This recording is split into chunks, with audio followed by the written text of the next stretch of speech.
நம்ம தமிழர்களினுடைய முக்கியமான பண்பாட்டை பற்றி சொல்லக்கூடிய முக்கியமான நூலாக இருக்கக்கூடியது சிலப்பதிகாரம் தான்.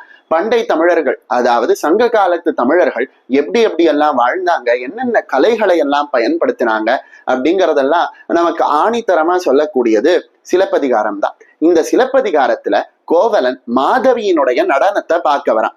அப்படி அவன் நடனத்தை பார்க்க வரும்போது மாதவி 11 விதமான நாட்டியங்களை ஆடுறான். அந்த 11 விதமான நாட்டியங்கள்ல குடைக்கூத்து அப்படின்னு சொல்லப்படக்கூடிய ஒரு கூத்தும் ஒன்னாக இருக்கு. அது என்ன அப்படிங்கிறத சிலப்பதிகாரத்தை நமக்கு எழுதி கொடுத்த இளங்கோவடிகள் சொல்ற. படைவீழ் தவுணர் பையுள் எய்த குடைகவிழ் தவர் முன் ஆடிய குடை அப்படின்னு சிலப்பதிகாரத்துல இளங்கோவடிகள் சொல்ற.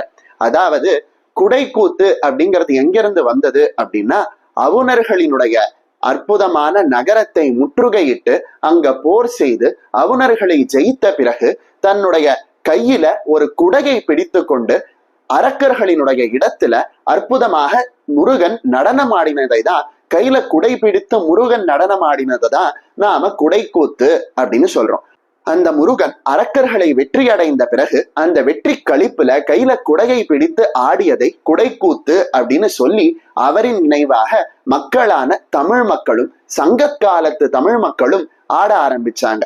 அப்படி முருகன் ஆடின ஆட்டத்தை மாதவி ஆடியதாக சிலப்பதிகாரத்துல இளங்கோவடிகள் சொல்ற. காலப்போக்குல இந்த கையில குடையை பிடித்து ஆடக்கூடிய இந்த குடைக்கூத்தானது காவடி அப்படின்னு மாறினது அப்படின்னு தமிழ் ஆராய்ச்சியாளர்கள் சொல்றாங்க. பலவிதமான புஸ்தகங்கள்ல எப்படி குடைக்கூத்து காவடியாக மாறினது அப்படின்னு சொல்லப்பட்டிருக்கு. தமிழர்கள் வளர்த்த அழகு கலைகள் அப்படின்னு சொல்லப்படக்கூடிய முக்கியமான ஆராய்ச்சி நூல்ல காவடி எப்படி குடைக்கூத்திலிருந்து தோன்றியது அப்படின்னு சொல்லப்பட்டிருக்கு.